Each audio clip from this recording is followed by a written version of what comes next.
How to verify Bet365 account. So what you're going to do first is you're going to go and log into your account. When you log into your account successfully, you will be prompted to verify your identity. Please click on the verify identity button.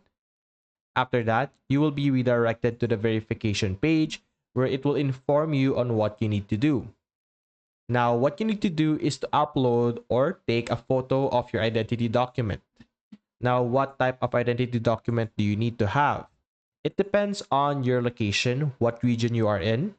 But in our example here, you are able to upload driving license, ID card, passport, residency permit, or visa. Those are the following options that you could choose from.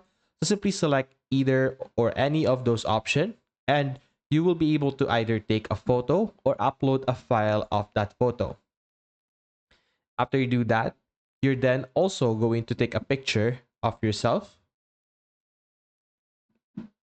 After you do that, there will be some cases where you will also need to take a picture of yourself to verify that you are the card holder or the ID holder. So that's basically it, guys. If you enjoyed this video, leave a like and subscribe. Thanks for watching.